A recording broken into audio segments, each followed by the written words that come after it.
Sports Day is brought to you by Barton Community College. Explore your future and get started now. Visit gobarton.com. Okay, Sports Day in 3, 2, 1.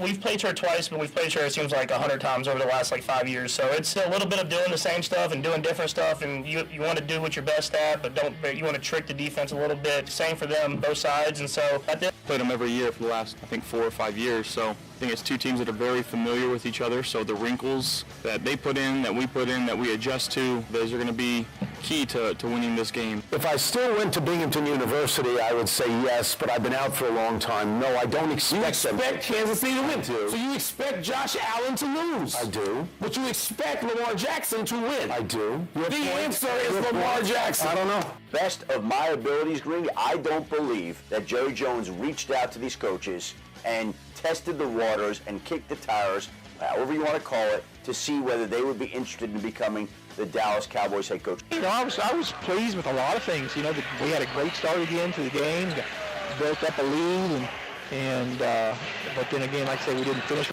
The Larned Lady Indians in the St. John Midwinter Classic get a big win. It was Larned 73, Chase 13. Attention to detail. Coach Yu, Coach Marco, Coach Ream, they handle our defense, pinpointed some things that we got to get better at, and the guys have been real intentional about what we're doing at practice and paying attention to the details. If Edwards is able to go, he's a legitimate top 5 big man in the country. So it's hard to gauge in large part because they haven't had their full cast of guys. Quinterly fires a 3. Off the rim, the Bulls have done it! Oh my God, the Bulls have done it! They hadn't won it since 2012. Joey, they did it! We have witnessed one of the great wins in the history of USF men's basketball. It wasn't Gary Wagner on the final call of the Larned win over Maxville, but it's one of the highlights of the week here on Sports Day. Welcome into the Friday show. Steve Webster, Mike Corson. Aaron Clark has wandered his way back here to Great Bend. He made it safely. And Mike Hesher here for the program today. Jam-packed. We're going to talk Barton Cougar basketball. Head coach Jeremy Combs. They went in and routed the Blue Dragons for the second straight year at the Warehouse on Wednesday night. And now Coach Combs' team on a 7-game winning streak. They will take on Colby out at Barton tomorrow. And it's men's and women's doubleheader starting at 2. Connor Nickel run down all the week's high school basketball that's taking place. And I'll talk with Houston basketball coach Kyle Haxton about Friday night's semifinal matchup with the Pratt Greenbacks. But first, Team Clark, 30 minutes to break down at Salina South, get in the car, head across town, not get lost, find a parking spot at Salina Central, get in, set up, and you're on the air in the middle of the first quarter for the boys' game. That's right. That's pretty good. It felt pretty good. It felt like we were on point. It was kind of nice. Ryan, right when the game started to end, he was putting pens away, starting to pack up the papers. We got it rolling. We got out of Salina South, I think, before the teams were even getting out of there. It was kind of funny because I saw the Bueller broadcasters, John, he was pulling up to South Salina Central as we were walking in the building. And so I was kind of like, all right, we've got a good pace. Well, did he have a helper with him, though?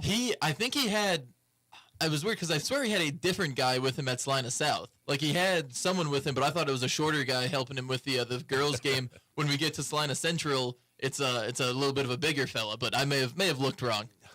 Isn't there a McDonald's at Ohio and Crawford? Tempting? I mean, we didn't have enough time, but, a little something in between when I heard. There's plenty of options in Salina.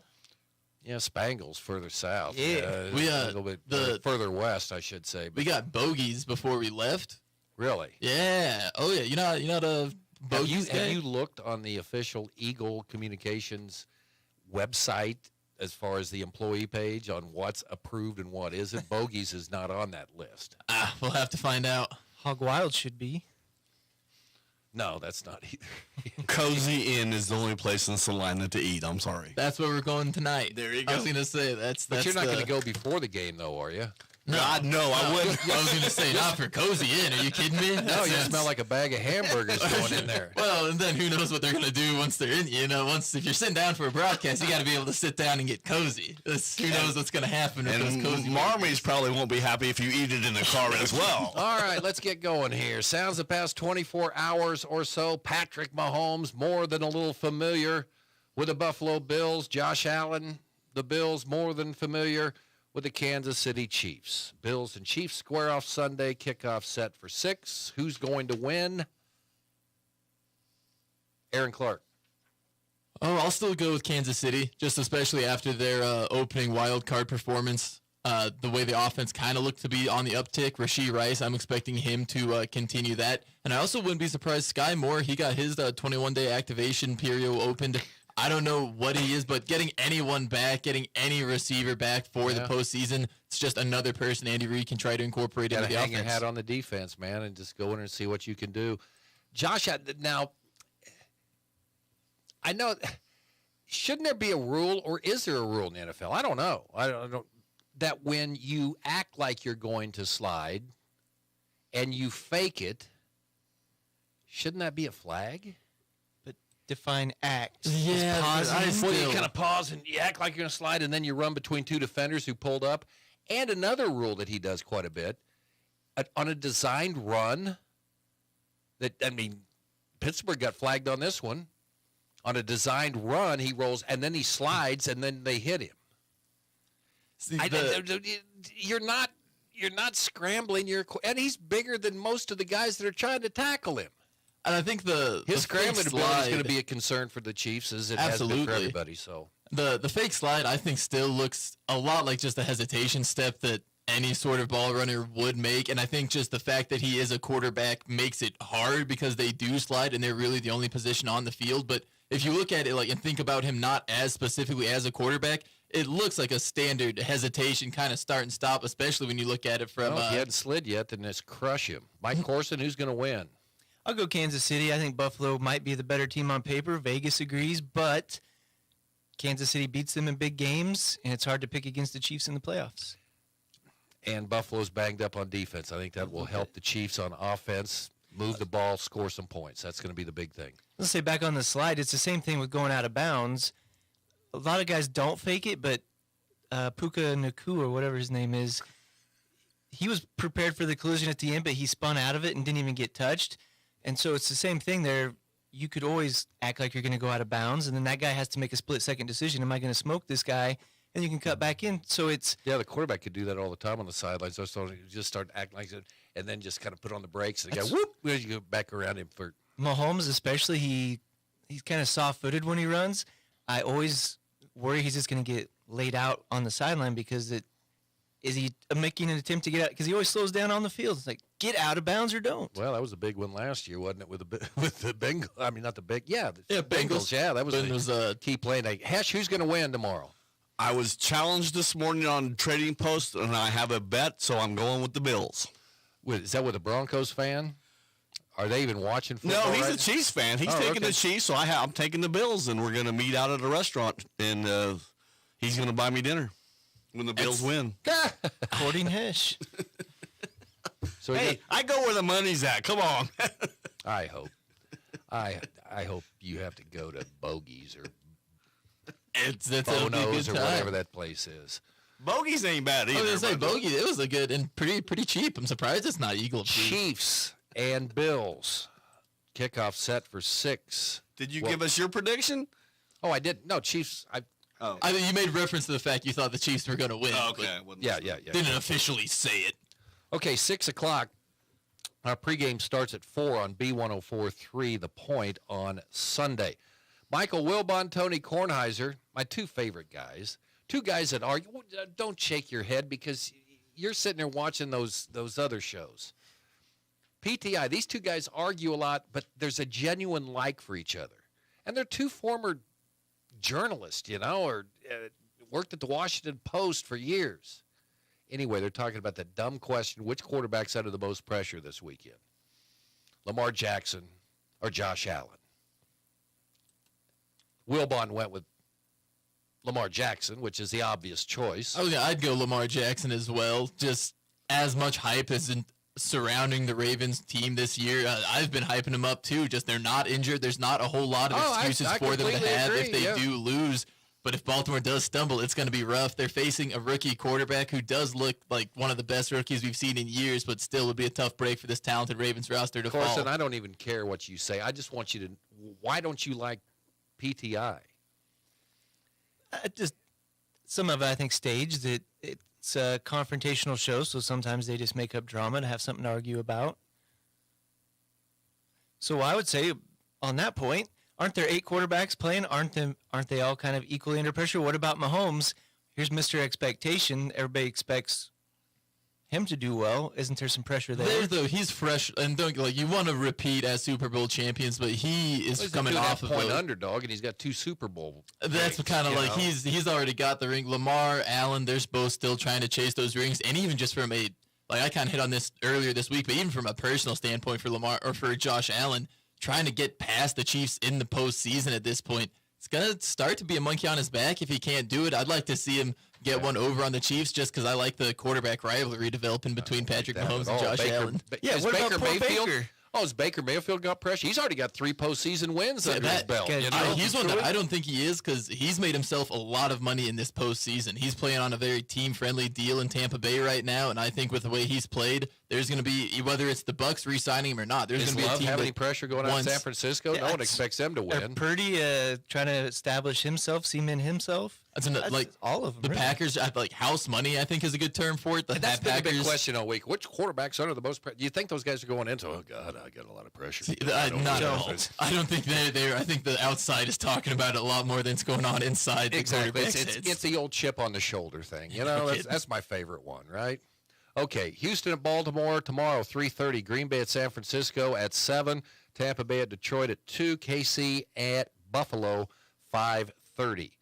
Adam Schefter, did Jerry Jones kick the tires on any other coaches? I don't.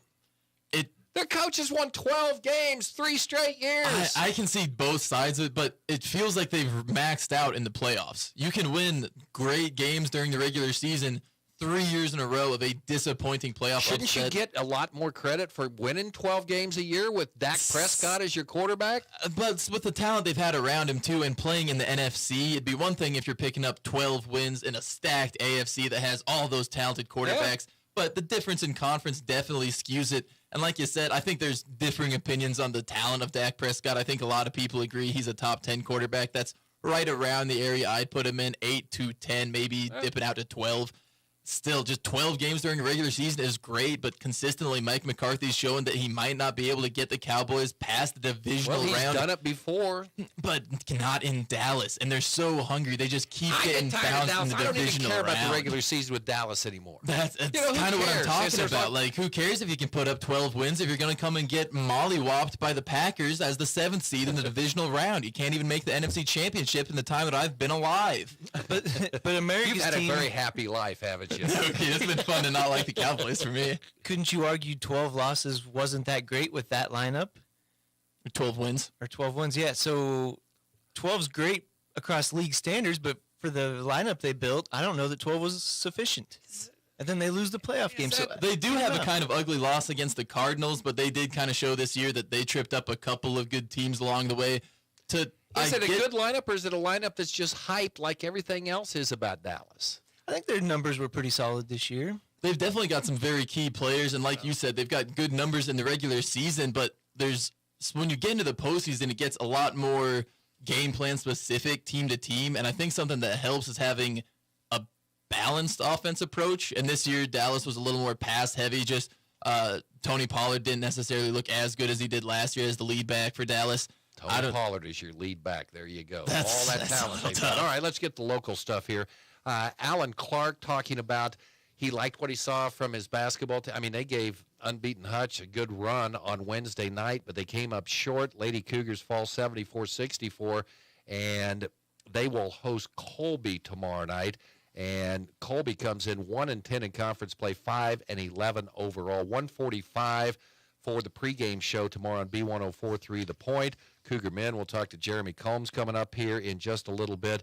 They will take on a Colby team that's 2-8 and 4-13. Barton cruising along, tied for first with Cali in the Jayhawk Conference, 10-1 in league play, 15-2 overall. Gary Wagner, the final call yesterday on the Larned girls, 73-13 win over Chase. Larned girls will play in the 7th place game. They'd play in the 5th place game tomorrow at noon against Nickerson, who won last night. The other games from the Midwinter Classic, Cimarron boys 75, Chase 3. Nickerson girls 58, Cimarron 52. And the Maxville boys against St. John, a game that I thought would be the semifinal matchup tonight in the winners bracket, but Maxville beating St. John 49-43. 3:30 today, St. John girls against Central Plains. 5 o'clock, Central Plains boys ranked 7th in the state. St. John girls are 5th, by the way. Central Plains boys taking on Sunrise Christian at 5. 6:30, Sunrise Christian girls against Maxville, and the Nickerson boys against Larned at 8 o'clock tonight. Great Bend boys picked up wins yesterday, 74-33 over Buhler. All 5 starters in double figures. Panther boys moved to 7-3. Take on number 3 seed Andover today. And that game will start at 4:15 on B104.3. The Lady Panthers are 8-2. They won yesterday, 44 points. The Great Bend Panther 44s. Third straight game, they got 44 points. As they win, they take on Salina South, who's ranked number 9 in 5A. Let's start with the boys. How good's Andover? Andover, they're looking like a pretty good squad. Going to be definitely a tougher matchup for both Great Bend teams here today. Coming in, Andover, they got off to a bit of a rocky start, but they've played some pretty quality teams, and they've been on a roll. On the ladies' side, Salina South, they're at home. Scored 30 points last night. Scored 30 points, but it was I haven't got to look into that game too much. From what I can tell, there was a little bit of a dogfight just from the little group chat some of the broadcasters have going at the Salina Invitational. For the Lady Panthers, though, that 44-point win, even more impressive because now instead of holding their opponents to less than 40 points, they hold them to less than 30, only allowing 26 from Buhler. We saw some really, really great aggressiveness from Sadie Spray. The entire first half was her just driving to one side of the lane and either getting the layup or heading to the line. She was 3 of 4 in that first half in the charity stripe. And when she's doing that, along with the outside shot, she's been up over 45% from three-point land the last 3 games for Sadie Spray. Very impressive performance, and she's got the Panthers rolling. I think Lady Panthers have been stuck on 7 wins for a few years, so I believe 8-2 is exceptional. But shout out to that group of girls. These are the volleyball girls that set the school record, the track kids that are doing all the things. Now they're doing it on the basketball court. Great class. That'd be a good win to get today. So strong Salina South team. So let's see. Games yesterday at the, let's see. Well, I'll just run down the winners bracket today. Andover girls ranked number 1 in 5A play at 3 today against Liberal. These games at Kansas Wesleyan. Great Bend boys against Andover at 4:30. Salina South girls against Great Bend at 6 against South number 9 in Class 5A. And then at 7:30, Abilene boys against Wichita South.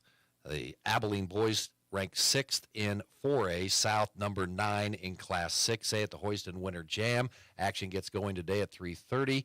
Winners bracket games, Minneapolis taking on Pratt in a girls matchup. Ellsworth boys against Victoria. Ellsworth number 8 in 3A. Then it's the Hoisington girls against Ellsworth at 6:30.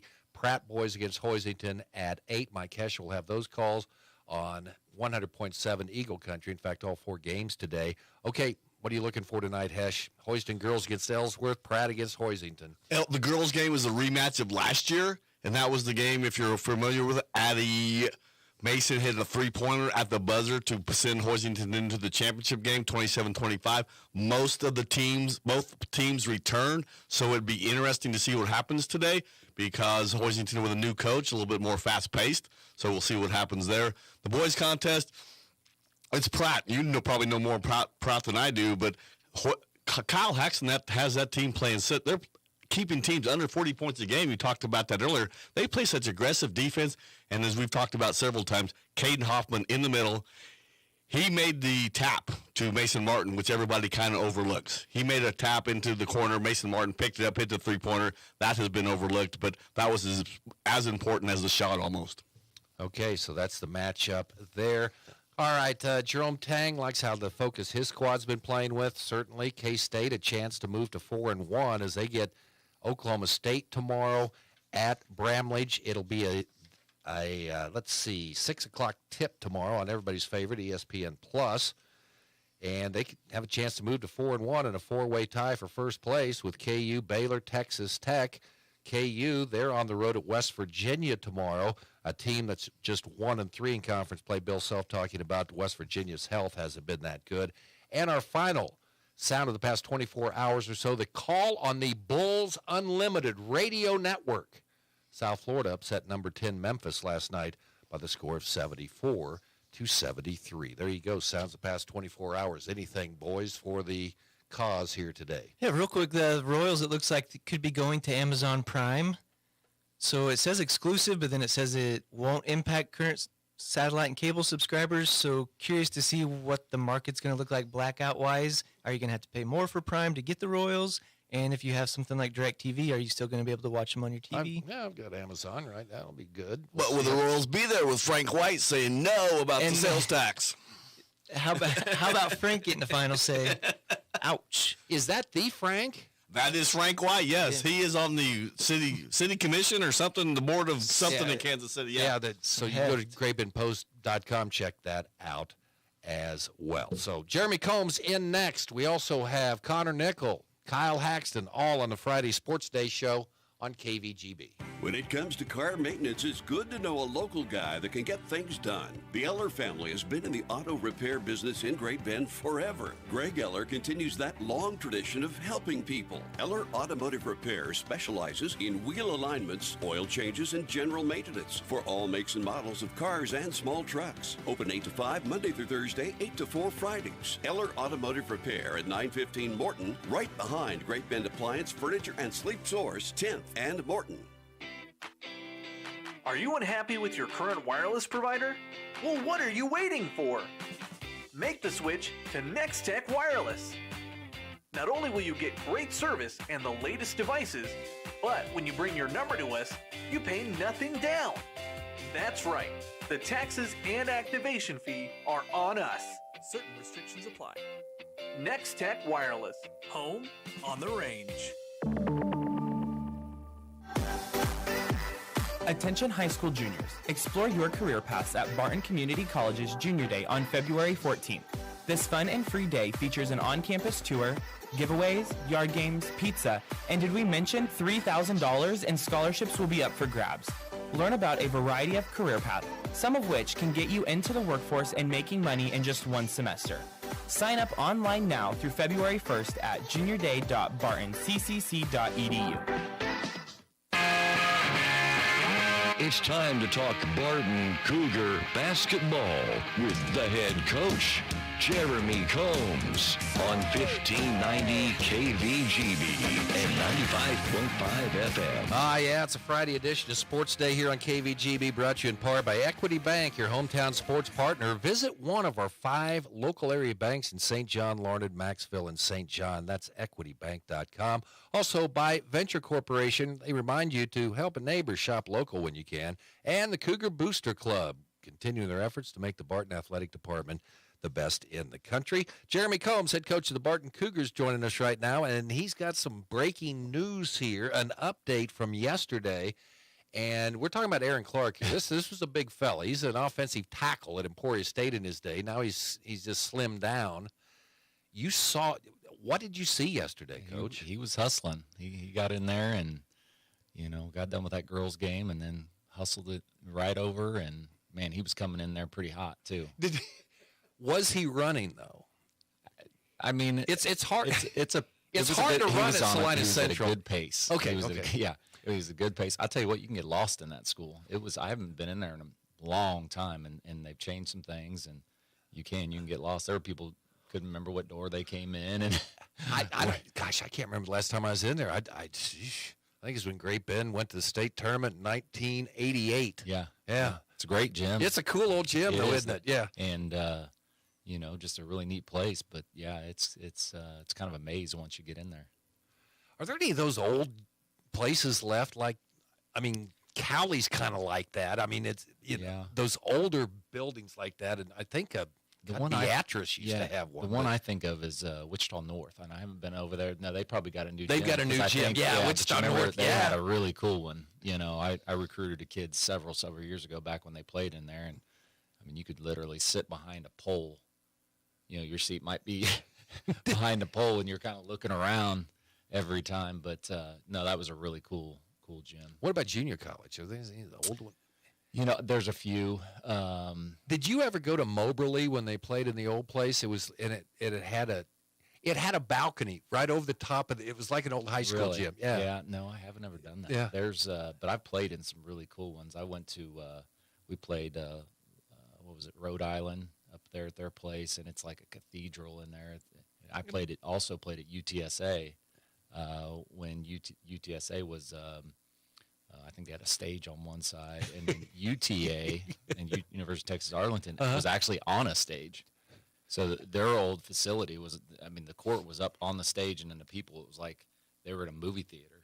So they would sit, and it was pretty cool. So, and I kept thinking, I'm going to step off the stage when I was playing. Have you ever coached on an elevated court?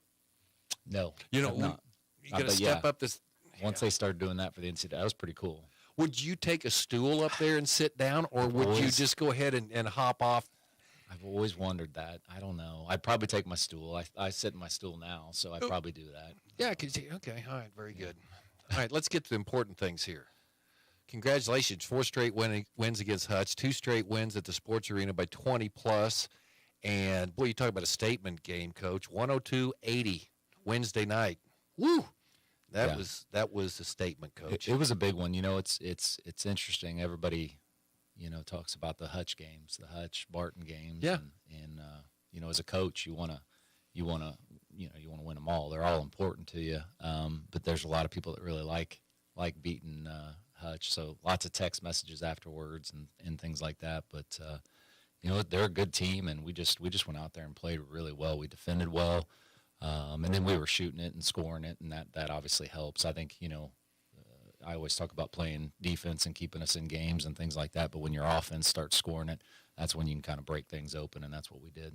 19-point lead at halftime, and you go in there. I mean, it's kind of the same situation a little bit like you had last year, you know, but, you know, what's the message to the team? Okay, just keep doing, be aggressive. Yeah, and we talked about, you know, we knew they were going to make some shots, you know, that somebody's going to step up and hit some, and you know, that's usually the second half when you're coaching and in practice. A lot of times you spend more time in that side of the court when you're practicing. At least we do. We don't really. I mean, we do go back and forth a little bit, but most of the time, whenever we're doing most of our drills, it's on that end in the second half, and that's what a lot of coaches do. And so, you know, that's why I think that's a lot why teams will, you know, shoot it better in the second half.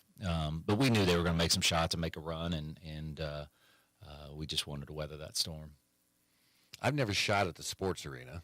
They wouldn't let me out on the court, but what kind of shooting? I mean, if you're a shooter, do you like that arena? It's definitely different, you know. I mean, you don't have the backdrop, but it's better now than I think it was before, because now it's a little bit darker in there.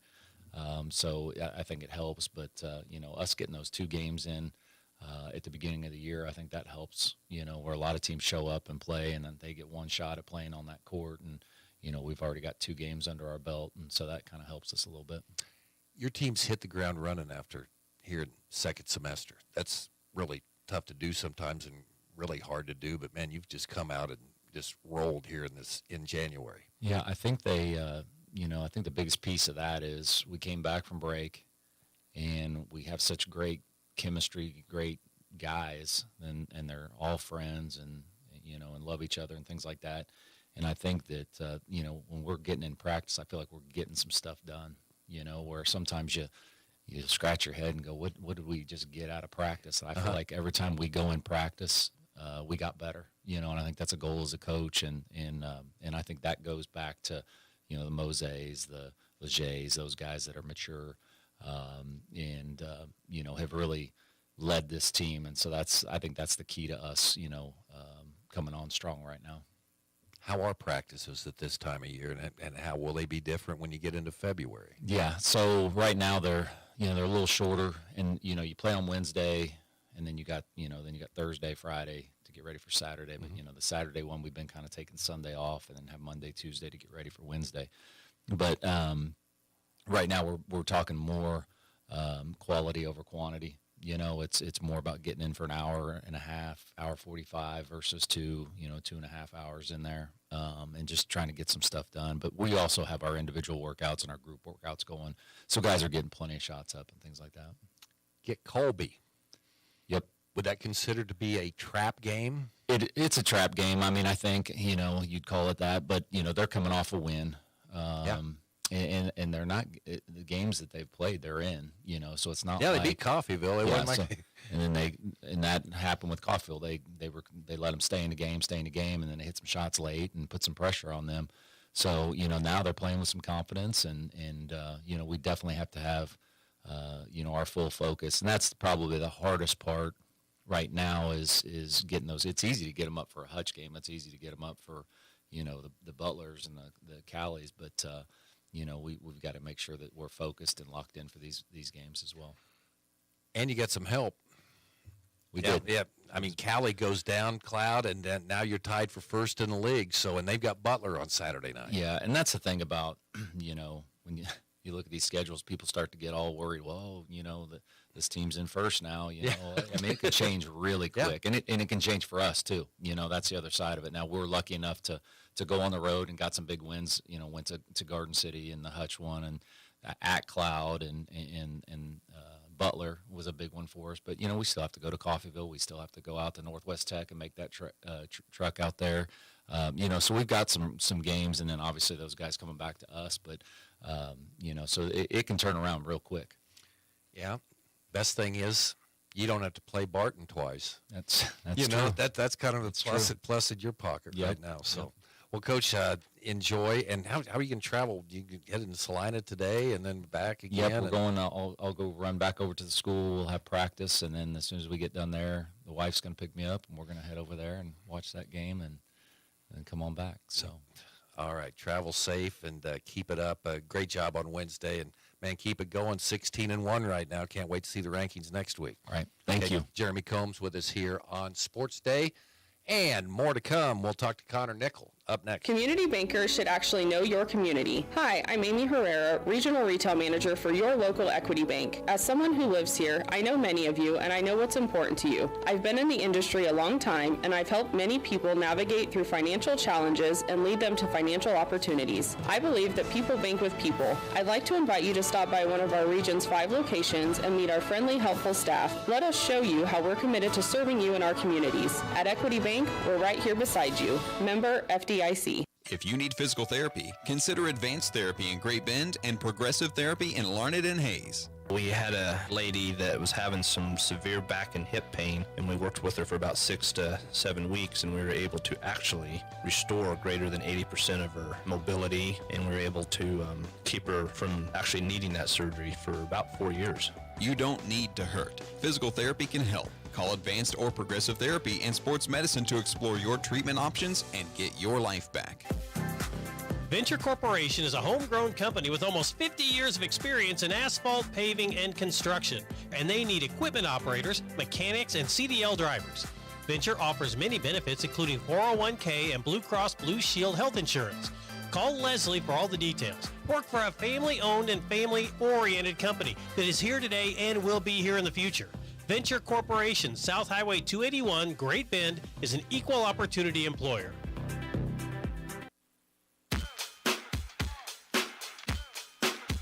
It's Friday, and that means game day in the Golden Belt. To help us prime the pump, Sports Day brings you Sunflower Sports Solutions, Connor Nickel.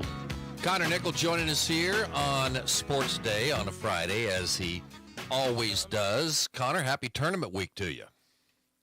Sir, a lot of great games. We've had a lot of rescheduled, and I'll be at a game here in about 3 hours. Yeah, yeah. Here we go, and it's the winners bracket finals tonight over at Hoisington, and I know you saw a great game last Friday between Hoisington and Halstead on the girls' side, and let's go ahead and start there. Hoiston girls, the semifinals tonight. They've got a tough matchup.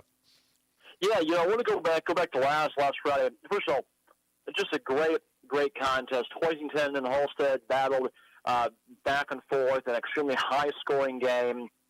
Dom Schutte for Halstead, the daughter of the coach. She is an Ottawa commit. She scored 28 points, a career high. Just a really impressive player. Great shooter, hit five threes.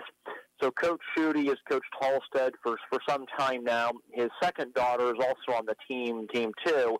They have 9 kids, and Dom is the oldest of that family. I thought that Halstead did a really good job of getting open shots. Hoisington, I talked with Coach after the game, and I ran some numbers past her, and I said, I don't know if this is a function of just the way the games are played, or if this is how you want the game to be played. And she said, very, very much, it's kind of my style. So last year, Hoisington girls averaged 53 possessions per game, which is fine. It's a slower pace. It's in the bottom quarter of 3A girls for possessions per game. This year, they're at 66 possessions a contest, which is an incredible climb. Now they're in the top 10% of 3A for pace. Now, are they really more offensively efficient than last year? Not really, but they're shooting the ball better. They're shooting more threes better. They're getting to the foul line more. I think at times Hoisington has struggled with turnovers this season. But I asked Coach about this, and she goes, that's just the way I enjoy coaching. It's pleasing to watch. It's pleasing for the kids. Kids have really enjoyed that style at her previous stops. So, again, you're seeing a much different Hoisington team this year. Crawford and Hahn and Jordan Boxberger among those, Meyer too, who have really improved based upon that new style. She said multiple times, without even me asking about it, she goes, there is great character with these Hoisington girls. Obviously, you've got a lot of experience, many seniors. I still think like Hoisington's got a really good shot for their sub-state. The other thing I want to point out, too, is they lose to Beloit, which, okay, Beloit's a good team. Beloit has now become a really good team. Beloit beat Hayes High in Colby last night by 13 and held Hayes High, a very good team, to well under their season average for scoring. The Hoisington girls are 7-2 as of right now, with 2 close losses to what has been very, very good teams. So how do you see tonight's semifinal matchup with Ellsworth? Yeah, this is going to be a very interesting matchup to watch. The major thing for me is what Ellsworth has done with their sophomore. Peshka, she has played on some of those elite summer travel teams. I actually coached against her sister when Ellsworth played TMP several months back. That was a great game. We ended up getting a close win. And the younger Peshka, she was their best shooter and their best player and somebody who we had to really focus on. The older Peshka, you look at what she has done the last 2 years, by many accounts, and I would agree with this, she was a top 20 freshman for all classes. They're 4-4. Obviously, a 5-point loss to what has been a really good Smith Center team that, as of right now, has not lost yet this year. But again, if you want to play the comparative score game, they lose to Beloit by 22. Hoisington loses by 2 in a game they had led. So you've got to think that Hoisington has more depth. But again, Schutte went off against Hoisington last week. If Peshka does that tonight, that could bear some things there to watch for sure. Okay, let the let's go to the Ellsworth boys. I mean, this is a tremendous senior class. I mean, they've been around for a while. They were kind of off the radar a little bit, but man, they've only lost one time this year. And tell me about the Ellsworth Bearcat boys. Yeah, obviously you've got some, as you said, some immense talent. I mean, to average as many points as they have this season, 490 points in nine games. I mean, that is putting up major numbers. And you go through, and they have just really steamrolled quite a few teams here.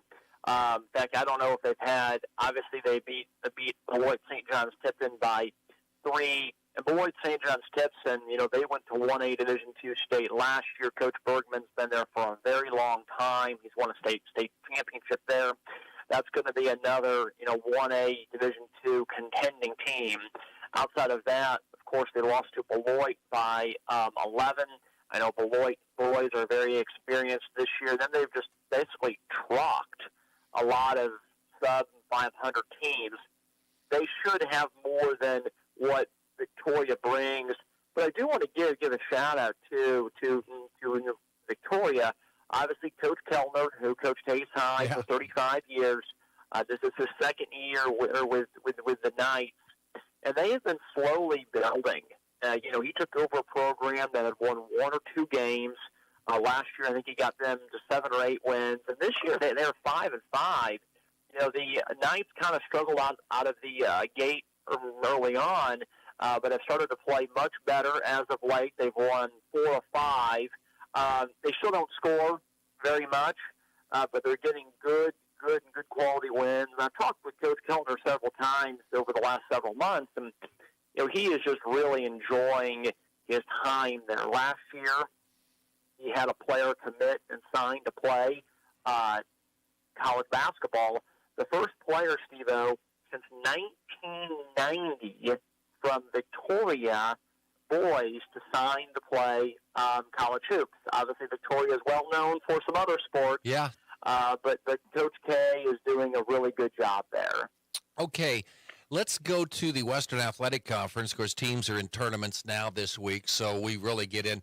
I like the way the schedule works out. Really, the end of January and all of February is basically Western Athletic Conference teams. Tell me about the Garden City boys. They have been much better than I expected them to be. They had one of the best seasons in school history a year ago, lost a ton, lost their coach, and then they knock off Great Bend in their first game of conference, and heck of a game between the Buffs and Hayes High. What about those Garden City boys? Yeah, it has been really impressive, and Aaron and I talked about this last week, and I made a note of something that he agreed on as well too. And he goes, it's been so impressive to watch how hard they play. I went back and watched a good amount of film from their game against Great Bend, and then of course their Hayes High win when Jack Weimer hit the shot at the buzzer. And Hayes High won by 2 last week. I think that game had 9 lead changes and 6 ties. The entire game was played within 12 points. Garden City, the ability to score this year, I think, has shocked a lot of people, especially me. When you lose a player like Jay Steinmetz and you're still putting up points, that says a lot about what their coach has done and what their point guard has done. I think Garden City's point guard has been terrific this year, and especially in that game against Great Bend. I didn't feel like Great Bend didn't play hard. I just felt like Garden City played harder. And again, it was their point guard creating a lot of plays, and I think Garden City has surprised a lot of people this year, not only with their results, but with their scoring. I don't think anybody expected them to score like this year. Great Bend at Salina tonight in the semifinals. On the boys' side, it's the Panthers against Andover. Pretty juicy matchup there. Yeah, and so it's obviously you would like to see. We've kind of talked about this with Great Bend boys, that in more or less every game they've been favored to win this year. And it hasn't necessarily happened. Obviously, you're 7-3. you're still averaging, you're still in the top 10 in the state, well over 60 points per contest. I think that Andover is a very solid team. We'll see Great Bend next Tuesday in Hayes, but I think that when Great Bend can put it together, and even in that 1-point loss to Garden City, you're still scoring a lot. I mean, you're at 56 points. If Great Bend can be an average defensive team with that offense, you should be a great team. It kind of reminds me, if I were to make a college comparison to what Gonzaga has been in the last several years. Mark Few has always had a top 10 offense, and it was kind of this feeling among Gonzaga was if we could just be an average defensive team, things will go in our way. And I feel very, very similarly about Great Bend because of just how many points they score. But if you look at the games they have lost, they've allowed 71, 57, and 66. And that's just a lot of points to allow.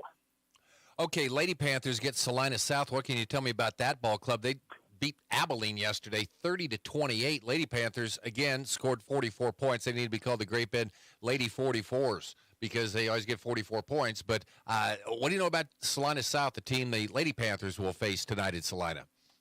Yeah, it was really interesting last week. Salina South kind of got the statewide spotlight in some ways. They had a gaudy record entering last Friday, and they faced the Andover girls, who might be the best team in Kansas.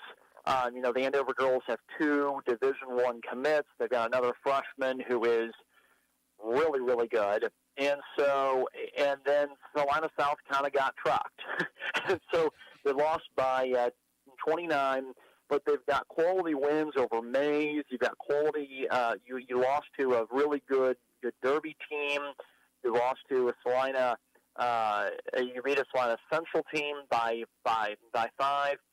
Great Bend against AVCTL teams has sometimes had some struggles.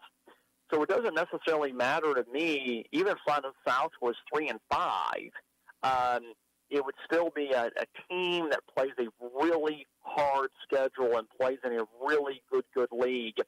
Peyton Fritz this year for Salina South has been amazing. I mean, averaging almost a double-double per game. Tamia Cheeks has been really good on the glass. Tarver on the glass. This is a great rebounding team.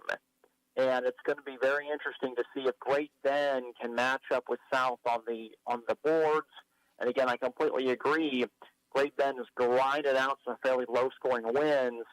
Can they get a good offensive game? Well, 44 points in 3 straight games. We'll see if that's a magic number again tonight. Very interesting. The KBCA basketball rankings out this week, and absent from the girls' rankings, Central Plains. When was the last time that happened? Yeah, obviously it's been a decade. Actually, it's interesting. I did talk with somebody about the CP program this week, and most of there's still a lot of positivity around the program. You only lost a couple times this year. Yeah. The feeling was that St. John, who of course is ranked number 5, we kind of talked about this last year. Central Plains has beaten St. John. I believe it is now 27 consecutive games. And that could, change here this season and probably will. But I still think that Pat Stiles has done an outstanding job. They've beaten a few bigger classification teams by close margins. I think Sokin at point guard is a really fantastic player. I got to see her earlier this year. Coach Stiles is playing at a very moderate pace. We talked about pace with Hoisington earlier on. CP is averaging in some games high 40s in possessions, which is, again, 20 less per game than what Hoisington is. But I still think CP is going to be a very, very strong team. And being in 1A you've got a lot of opportunity to still play your way into a state, and then we'll kind of see how things go from there. I figured I'd ask you that, and you come out, well, yeah, it's been 295 consecutive weeks. Come on. Well, yeah, I've got full data on some other sports, but going back about 7 years, but not on this, unfortunately. Yeah, exactly. Who's keeping track for 12 years to see who's been in? I don't think anyone else has, so that's really good. Connor, we really appreciate it. Enjoy your weekend, and we'll talk to you again next week. Certainly, sir. Okay. Thanks so much. You bet. Connor Nickel, the one and only Connor Nickel, with us here on Sports Day. Sunflower Sports Solutions. Check it out. Great articles, great previews, a lot of stats, great database that Connor has compiled, and really happy to see his new venture doing so well. Sports Day today brought to you in part by Advanced Therapy and Sports Medicine. Get your life back. And in part by the Marmy Auto Group on 10th Street in Great Bend. And Next Tech Wireless. Experience wireless built by Kansans for Kansas. Hoisington boys tonight. They are in action in the semifinals, taking on the Pratt Greenbacks. We'll talk about that matchup with head coach Kyle Haxton. It's on the way here on Sports Day on the on 1590 KVGB and 95.5. 1590 KVGB Great Bend and 95.5 FM K238CK Hoisington. Marmy Auto Group makes it happen. Central and Western Kansas. Check out our selection of new and pre-owned inventory. Marmy's friendly staff offers top quality service that you've gotten to know over the years. When your existing vehicle needs parts or service, our experienced team will get you back in the game this season. Marmy Chevrolet, GMC, Ford and Chrysler, Dodge, Jeep Ram, parts, service, and body shop. Visit Marmy Auto Group on 10th Street or marmys.net. Marmys, make it happen. Attention high school juniors. Explore your career paths at Barton Community College's Junior Day on February 14th. This fun and free day features an on-campus tour, giveaways, yard games, pizza, and did we mention $3,000 in scholarships will be up for grabs.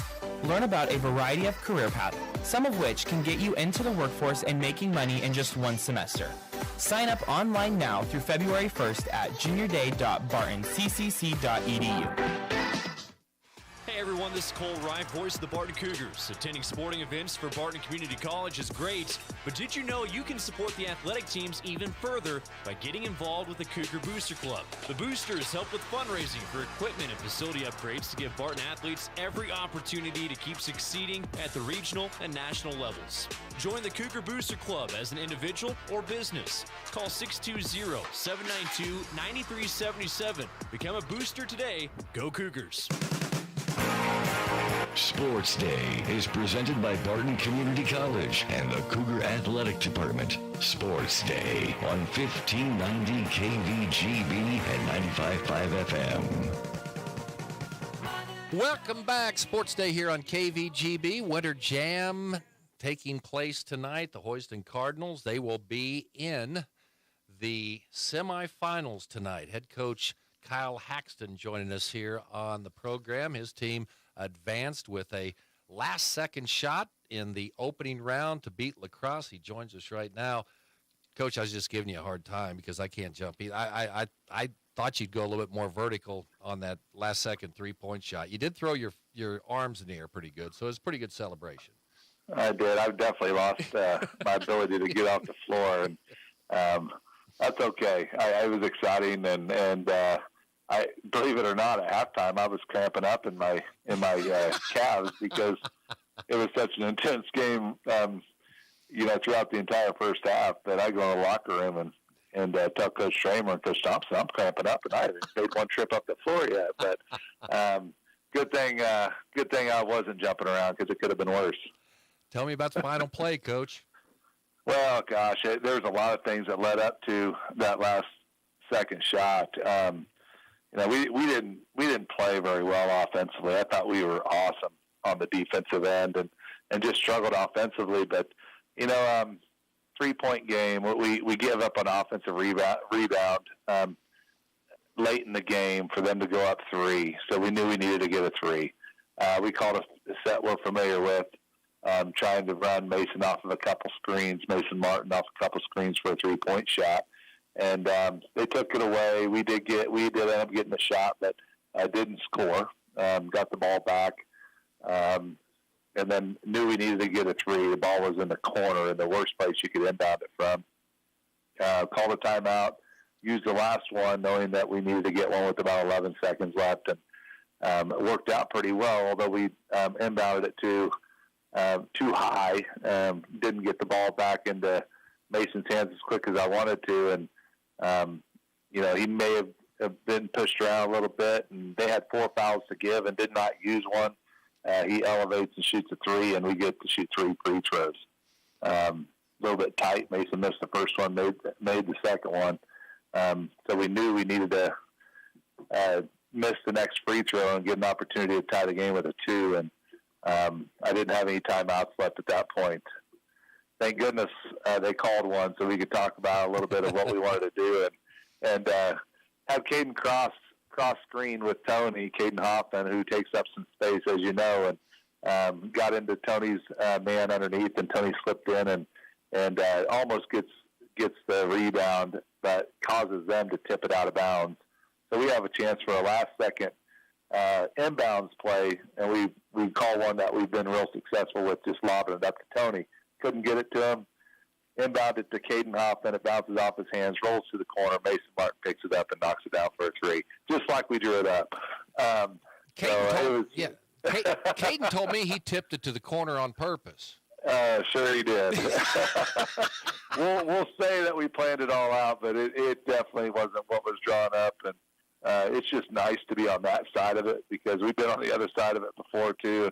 Just a couple years ago with Beloit, last second tip-in play, as you remember. So I don't feel terrible because it happens to everybody, and just exciting to come away with the win with a big-time shot there by Mason Martin. Yeah, and maybe that shot will get him going because Mason hadn't been shooting the ball that well in the game.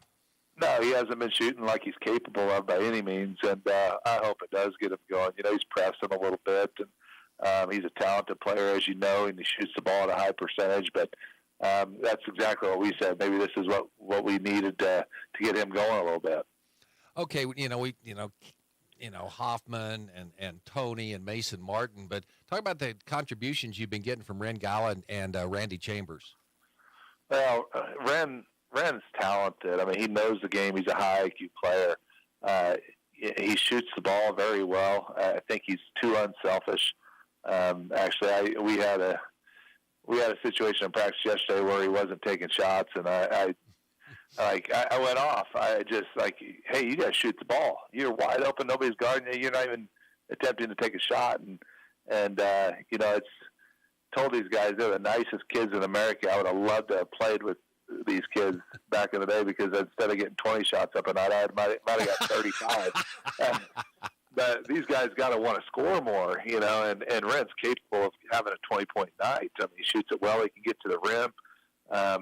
Randy Chambers came in the other night and was focused and played really well for us, getting some deflections defensively, turned into easy offense. And he's just a strong kid that also has good IQ and can provide a lot for us off the bench. So, yeah, they're definitely a big piece of what we do. And Jason Robinson doesn't always score a lot of points, but he's capable of beating people off the dribble. Really, anytime he wants, he's so athletic. So I got to get him going a little bit offensively, maybe run some sets to get him downhill because he's tough to guard. And one thing that we do know we're going to get out of him every night, he's going to hold the other team's best player to their low of the season. Well, as usual, after I bet over the last 10 years you've run fewer practices than any coach in the state. Okay, so it's not a surprise that anytime it gets around Winter Jam, you guys start playing a little bit better after you've had a time to do things like practice. Yeah, and we need to do better about how we start, and we shouldn't need 15 practices before our first couple of games because we bring some experienced players along every single season, and we're reiterating some things early in the season that we should have picked up and carried over, and that's on me. I mean, it's got to be a better transfer from one season to the next, and to come out to a better start. We let one go early in the season against South Central that we had no business losing. Up 5 with 1:30 to go and giving a 7-0 run to lose by 2. And, situations where I wasn't ready, the kids weren't ready yet, and I wasn't ready either, and no excuses. We got to be ready sooner. But we're playing our best right now, and we got through a roll of 3 games in a row where we go to Smoky and play a very tall Smoky team that's disciplined and has some experience themselves, and beat them by 13 or so at home at their place, and then play a really good Beloit team and top 3 team in our classification, and 5-point game with 1 minute to go, and just couldn't close the deal. But and then really blow out a Halstead team at our place by 21 our following game. So pleased with what we did coming into the tournament, and we're going to get better offensively. We're going to continue to work at it. Thoughts on Pratt tonight, Kyle? Pratt's talented. I mean, they're very athletic. Obviously, they've got. You can't go without mentioning the 6'6" sophomore Harley Morrell and what he does for them as far as just being such an inside physical presence and athletic as well. But Max Uni is a phenomenal athlete for him. That was an all-state type player for them in football as well. He's going to be a tough matchup for us, and then they've got just really solid guards. McAtee is a really good court general for him, playing the point guard position, and then they got Schmidt and Riley. Riley played a lot of minutes for him last year, and they're just solid guards that can knock down perimeter shots and know that the ball needs to get on their interior for them to be successful, and they're really good with that. Always fun seeing when you and Pratt go at it. That's always a fun matchup. Yeah, it is. I've always had a good relationship with Coach Batten over there, even when he was in his years at Great Bend, and I respect what he does with his teams, and I know they're going to play hard, and they're going to play a lot of man-to-man, but they'll give you some different looks with an extended 2-3 zone and get try to throw some pressure at you that way. So we've got to be ready for quite a few things tonight. Well, the best high school in Pratt, Skyline, so we've known that for years. So right from a Skyline grad. Yeah, exactly. Kyle, good luck. Great talking to you again, and hopefully we'll see you tonight. Okay. That sounds good. Thanks, Steve. Appreciate it. All right, Kyle Haxton joining us here on Sports Day as we get ready to wrap this baby up today. A lot of high school basketball going on tonight. It will be the Winter Jam getting underway here at 3:15 today. 4 games on tap. And then, of course, Panther basketball today. Great Bend boys playing first today. And Aaron Clark will be on the air at 4:15. Those games on B104.3 The Point. Tomorrow, if you go to greatbendpost.com, don't go there right now because we have no idea where we're going to put all these games tomorrow. But we do have a plan. But there's certain things that have to fall into place, and if they don't, we'll have to move them around. But if you want to find out where your team is playing tomorrow, against who and at what time, go to greatbendpost.com tomorrow. If you're not going to be able to make the games, or of course if you can bring your phone along and listen right there as well, but it'll all be right there. All right, that's our show today. That's our shows for the week. It's been fun, and we'll talk to you Monday here on Sports Day on KVGB.